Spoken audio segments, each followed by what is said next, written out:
అమరావతి ఏపీకి రాజధాని అని టీడీపీ నేత నారా లోకేష్ స్పష్టం చేశారు. ఈ విషయంలో మరో ఆలోచన లేదని ఓ ఇంటర్వ్యూలో చెప్పారు. 2014 నుంచి 19 మధ్య అమరావతిని కొంతమేర నిర్మించామన్నారు. రాష్ట్రంలో అనేక అభివృద్ధి కార్యక్రమాలు కూడా చేపట్టామన్నారు. కానీ అధికారం కోల్పోవడం వల్ల పూర్తి చేయలేకపోయామని, అయితే ప్రస్తుతం అమరావతిని పునర్నిర్మించే పనిలో ఉన్నామన్నారు. 3 రాజధానుల ముచ్చట ఇక ముగిసినట్టే అని నారా లోకేష్ పేర్కొన్నారు. ఏపీలోని నగరాలు, పట్టణాల్లో ఇళ్ల నుంచి చెత్త పన్ను వసూలు నిలిపివేశారు. ఉత్తర్వులు వచ్చే వరకు వసూలు చేయొద్దని పుర నగరపాలక సంస్థలకు అధికారులు ఆదేశాలు ఇచ్చారు. అధికారంలోకి వచ్చాక చెత్త పన్ను రద్దు చేస్తామని టీడీపీ అధినేత చంద్రబాబు ఎన్నికల ప్రచారంలో హామీనిచ్చారు. ఎన్డీఏ అధికారంలోకి రావడంతో వసూలు నిలిపేయాలని వార్డు సచివాలయాలకు కమిషనర్లు సూచించారు.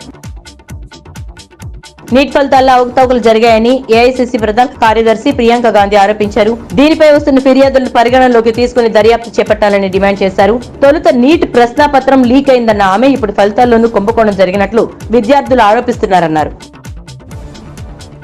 మేడిగడ్డ బ్యారేజ్ కుంగిపోయినా బీఆర్ఎస్ ప్రభుత్వ పెద్దలు పట్టించుకోలేదన్నారు మంత్రి ఉత్తమ్ కుమార్ రెడ్డి. కాళేశ్వరం ప్రాజెక్టులో భాగంగా గోదావరి నదిపై నిర్మించిన పార్వతీ బ్యారేజ్ ని మంత్రి పరిశీలించి అక్కడ జరుగుతున్న మరమ్మతుల గురించి ఇంజనీరింగ్ అధికారులను అడిగి తెలుసుకున్నారు. ఎన్డీఎస్ఏ ఇచ్చిన మధ్యంతర రిపోర్టు ప్రకారం సంబంధిత అధికారులకు ఆదేశాలు ఇచ్చామన్నారు మంత్రి ఉత్తమ్ కుమార్ రెడ్డి.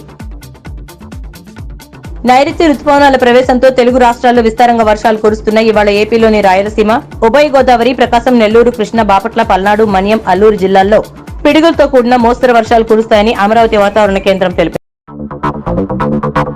లోక్సభ ఎన్నికల్లో ఎన్డీఏ కూటమి మరోసారి అధికారంలోకి వచ్చింది. దీంతో రేపు ఆయన 3వ ప్రధానిగా ప్రమాణ స్వీకారం చేయబోతున్నారు. ఇదిలా ఉంటే మోడీ ప్రమాణ స్వీకారం తర్వాత తొలి విదేశీ పర్యటన ఇటలీలో చేరున్నారు. G7 సమ్మిట్ లో పాల్గొనేందుకు ఇటీవల ప్రధాని జార్జియా మెలోనీ ప్రధాని మోడీని ఆహ్వానించారు. రేపు రాత్రి 7:15 రాష్ట్రపతి భవన్ లో ప్రధాని మోడీ ప్రమాణ స్వీకారం జరగనుంది. ఆయనతో పాటు పలువురు కేంద్ర మంత్రులుగా ప్రమాణ స్వీకారం చేసే అవకాశం ఉంది. ఈ కార్యక్రమానికి దేశ విదేశాల నుంచి ప్రముఖులు రానున్నారు. 5 కంపెనీలు, పారామిలిటరీ దళాలతో పాటు 2500 మంది పోలీసులు భద్రత కల్పించనున్నారు. వరంగల్, ఖమ్మం, నల్గొండ పట్టభద్రుల ఎమ్మెల్సీ ఉప ఎన్నికల్లో కాంగ్రెస్ అభ్యర్థి చింతపండు నవీన్ అలియాస్ తీన్మార్ మల్లన్న గెలుపొందారు. బీఆర్ఎస్ అభ్యర్థి రాకేష్ రెడ్డిపై సుమారు 13,000 ఓట్ల ఆధిక్యంతో విజయదుందుబి మోగించారు. మల్లన్న వర్సెస్ రాజేష్ మధ్య జరిగిన ఈ పోటీలో మల్లన్న విజయం సాధించారు. మల్లన్నను ఆర్వో అధికారికంగా విజేతగా ప్రకటించారు. భారత్ లో ఏడాదిలోగా మధ్యంతర ఎన్నికలు వస్తాయని కాంగ్రెస్ పార్టీ నేత, ఛత్తీస్గఢ్ మాజీ సీఎం భూపేష్ బఘేల్ సంచలన వ్యాఖ్యలు చేశారు. ఎన్డీఏ ఎంపీలు తదుపరి ప్రధానిగా ఎన్డీఏ పక్ష నేతగా నరేంద్ర మోడీ వైపు మొగ్గు చూపిన రోజే ఆయన ఈ వ్యాఖ్యలు చేయడం గమనార్హం. Maharashtra deputy CM Devendra Fadnavis, UP CM Yogi, Rajasthan CM Bhajan Lal Sharma పదవులకు ఎసరొచ్చిందన్నారు. రాజకీయ మనుగడ కావాలనుకుంటే బీఆర్ఎస్ నేతలు కాంగ్రెస్ లోకి రావాలని ఎమ్మెల్యే దానం నాగేంద్ర అన్నారు. లోక్సభ ఎన్నికల్లో బీఆర్ఎస్ అభ్యర్థులకు డిపాజిట్లు కూడా రాలేదు. గతంతో పోలిస్తే మోదీ మెజార్టీ తగ్గిందన్నారు. అయోధ్య ఉన్న ఫైజాబాద్ లో బీజేపీ ఓడిందన్నారు. మోదీ నైతికంగా ఓడిపోయినట్టే కాబట్టి రాబోయే రోజులు కాంగ్రెస్ దే అని అన్నారు. అందుకే పార్టీలోకి రావాలని ఆహ్వానిస్తున్నట్టు చెప్పారు. పార్టీలో తగిన గౌరవం దక్కేలా చూసుకునే బాధ్యత తనదే అంటూ వ్యాఖ్యానించారు.